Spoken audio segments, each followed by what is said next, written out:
This time on Goss's Garage, we're going to be joined by Lyndon Abell from Rommel Harley-Davidson in Annapolis, and we're going to talk about Harley-Davidsons. Fantastic. Yeah, Lyndon, good to have you here. Thanks for having me, Pat. All right, it's early in the year. Yes. A lot of the bikes are sitting in the garage and so on, haven't been used in several months. It's a What are sin, some of isn't your it? tips? Well, my biggest tip is rewind the clock, go back to the fall, service your motorcycle properly. So if you've done that, you don't have much to do in the spring. And by doing that, I mean you've serviced the bike, you have cleaned it properly, you have filled it up with gasoline with a stabilizer in it and run it so that that gets into the lines and so forth, and plugged it into battery tender. If you've done that, you have very little to do. You can check your tire pressure while you're down there, inspect the sidewalls for cracks, and then go for a ride, you're good to go. But if you haven't done that, you need to pay for your sins. So you might want to start, if you didn't even plug it into a battery tender, that's a good place to start. See if your battery comes up to a full charge and then holds a charge. Now, speaking of battery tenders, Yeah.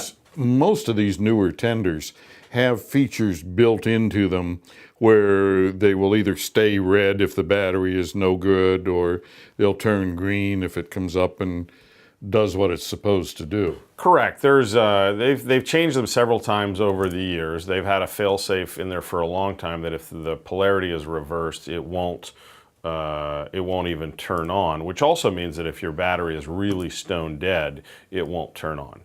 Sometimes you can take a battery that's stone dead and just get it a little bit of charge to get the charger turned on, seeing the polarity properly, and bring it back to life. But usually, if they've been that dead and sat that way for a period of time, especially in the cold, that battery is likely ruined and might be time for a new one. And P.S., if the battery is more than 5 years old, you did well. Just get a new battery. Yeah. And Don't tempt fate. Right, get a proper Harley-Davidson battery. More often what we will see is that the battery will come up green, showing that it's fully charged, for an older battery.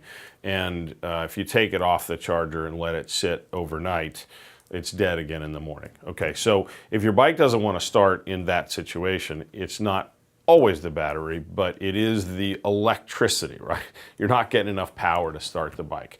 If your connections are tight, if you don't have a break in the wires, then it's the battery. But again, if it's more than 5 years old, replace it. Okay, so you got your battery charging. You'll want to do the tires for sure. Since the bike wasn't serviced, take a really close look, inspect the tires, check the tire pressure, set it to the proper tire pressure. That's not the pressure that's listed on the sidewall. That's the pressure that's listed in your owner's manual or on your chassis. If you notice a big drop in tire pressure, that could be a sign of some other problem, like nail in the tire or something like that. So again, you want to give that a good inspection. Good idea to wash the bike, not because you have to take a clean bike for a ride, but because that gets you close to some things and you can see where some problems are. And hey, cleaner Harley's always more appealing, right? Right. But it's a good way to sort of get your hands in there and your face in there and see and touch a bunch of things. So now it's you got your tires checked, you got your battery getting charged, you've got it clean, so you're looking for any cracked lines or loose things, problem areas. You're going to want to service your motorcycle if you didn't do that in the fall, and then make a note this fall to service your motorcycle before the winter. But before you just change the fluids, you'll want to take it for a ride. So if you take it to a shop, that's fine. You'll ride over there, they'll have it warmed up, and then change the fluids. If you're going to do that at home, don't just drain cold oil. So what you will do if you just drain the cold oil is probably drain out the cleanest part of the oil and leave most of the sludge and moisture behind. You do want to take the bike for a ride for at least 10 minutes, get everything up to full operating temperature. You'll get more of that moisture, more of that particulate matter, more of that stuff that's now held in suspension in the oil out of those cavities, and replace it with nice fresh fluid. All right, now, oil, that's oil and transmission and primary. What about brakes? So brakes are very important and a critically overlooked component. Many people, I've heard this time and time again, I'm sure you have too, will say it's a sealed system, so you don't need to mess with it. That is simply not true. If it were absolutely hermetically sealed, you wouldn't see moisture in brake fluid. And if that brake fluid has been in there for a couple of years, if we test it, we're going to find that there's a lot of moisture in there. 4% water is max allowable. That's, at that point, it needs to be changed. And you can't tell that by looking at it. You need to test it properly. But if it's been a couple of years, it's just not a lot of just do it. That's what we it. recommend on cars. Yeah. Don't even bother testing. If it's 2 years, just replace it. Yeah. Be done with it. And the way that moisture gets in there isn't magic, right? I mean, it does make it through the lines, whether it's condensation or the atmosphere coming in as the brake pads wear and more of that fluid is, pulled out of the reservoir of the master cylinder and into the system. So it's not fully sealed, and if you haven't replaced your brake fluid, you can't remember the last time it was replaced, it's time to be replaced. All right, now, one of the things that we run across all the time on cars are people who want to do their own service, and they go out and buy the cheapest oil and the cheapest oil filter. And the filter on cars, we have check valves and all kinds of things. Sure, same with Harleys. And a lot of these cheap filters don't have those things. Yeah, I don't see a lot of that in the Harley world. I think people are more likely to buy the Harley filter for the most part. What we see is that people will skimp on the cheapest part of the equation, and that's the drain plug O-ring and the thread sealant that goes on the drain plug. And that's just a head scratcher to me, but I'm sure that it's done not willfully, but simply out of ignorance. So we try to remind people to get that O-ring. But if you're going to do that yourself, make sure you know how to do it, have a service manual, and use all of the parts that are required to do the job. If you get home and you realize you don't have the right parts, I'm sure it's tempting to say, well, it should be okay.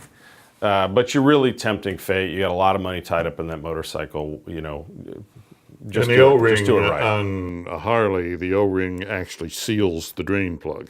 Seals the drain plug against the oil pan. And you just don't need to tighten it that much. The problems that we see are somebody doesn't replace the O-ring and it tears when they're putting the plug back in, and either oil comes pouring out at an inopportune moment, or they notice a little bit of oil seeping out and the owner assumes he didn't tighten the drain plug enough and goes back in there and over tightens it and strips out the oil pan.